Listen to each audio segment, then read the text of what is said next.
A partial rebuild of a Stuart 10V steam engine. Part 4.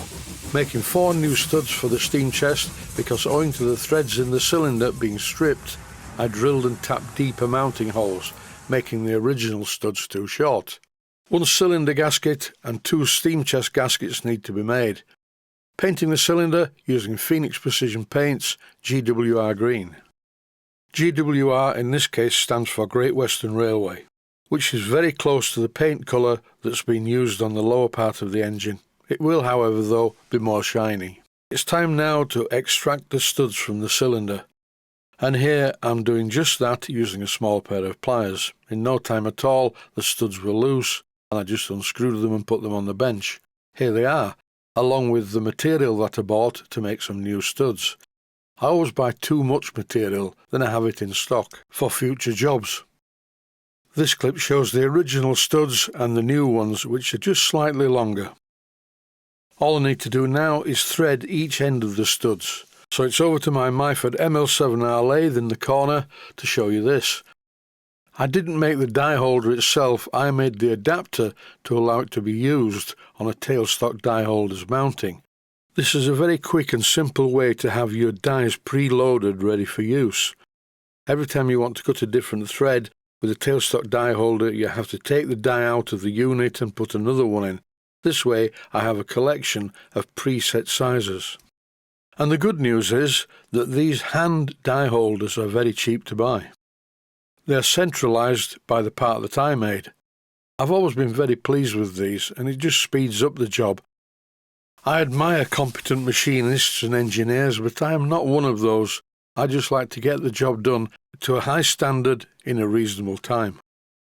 This hobby is many things to different people. Here you see my tailstock die holder in action. All I have to do is count the number of revolutions and see how long the thread is. This I think was 18 revolutions. That's the number of threads on one end of the studs. The other end of the studs needs to have slightly more. If you look closely at Stuart studs, even brand new ones, they are threaded a bit deeper at one end than the other. This helps to obtain the same level and depth of every stud, so they all look the same. Here are the 4 studs that I've just made, with nice clean threads ready to fit to the cylinder. And now for something completely different. It's gasket making time. The only gasket fitted to this engine was 1 cylinder gasket at the bottom. It didn't have any other gaskets, everything was covered in glue. And because the threads in the cylinder for the studs was the wrong thread, the studs were actually glued into these holes originally. I'm having none of that, I'm making proper gaskets. Here I've marked out the position from the steam chest, and I'm punching out the holes using a hole punch, which is much easier than drilling. The only thing you need is a bit of experience in using one of these hole punchers to get the hole in the right place over the mark. First of all, you make a slight depression, and then if it's in the right place, continue. If it isn't in the right place, reposition the punch, and then you should have no problems whatsoever. I need to cut out the gasket on the inside, and to do this I place the steam chest in position and just draw around the steam chest's internal surfaces with a pencil. I know my hand's in the way. This is actually quite difficult. I cannot get the camera in a good position, and often I have to wait until my hand's out of the way before I freeze the image. The main thing is that you can see what I'm doing. I'm using a Stanley knife with a brand new blade in it, which is very sharp, to cut out the centre parts. As you can see, I folded the gasket material so I can make 2 gaskets at the same time. And here I'm cutting them out using a small pair of scissors. Just a quick thought, it's very important to cut out the centre of the gasket that goes between the steam chest cover and the steam chest itself.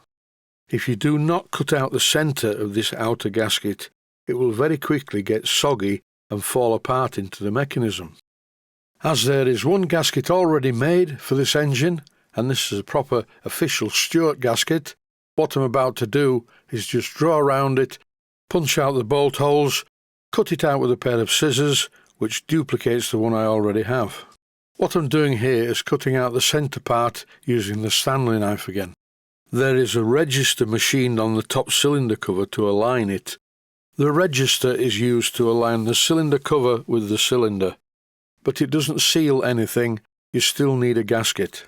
The last thing to do is to cut out the gasket from the piece of sheet. Usually when I'm cutting gaskets like this, when I get to the last part, I cut off all the waste material and then just trim the bit that's left. You will notice there's a pencil line showing a cutout in the gasket. In this clip I hadn't cut it out. It serves no real purpose in any case. And now it's painting time. Sit back and relax as I paint the top part of the cylinder. I'm using GWR Loco Green as I mentioned at the beginning. And this is a tin that I recently bought from Blackgates Engineering that's been on the shelf for a long time. The first thing to do is to give it a really good stir. I didn't have a suitable stick handy, so I'm using the paintbrush. Not good practice, I know, but it works for me.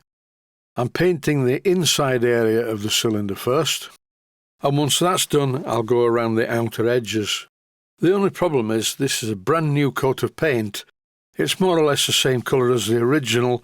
I may need to overpaint this with some satin varnish once this coat of paint has dried.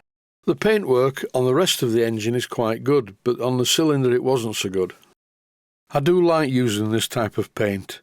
You paint it on the part and it doesn't look too good, but after it's dried it sort of settles back and flattens off. Over the years of using this paint with a paintbrush, I have obtained really good results.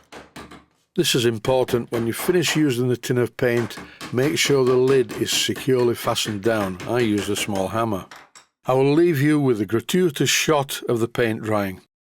That's it for now. Stay safe, stay healthy. Thanks for watching, and I hope you found it useful. Please take the time to visit my Mainsteam Models website and click on the section of the website that says Video Playlists. And by doing that, you can find other videos that you may like to watch.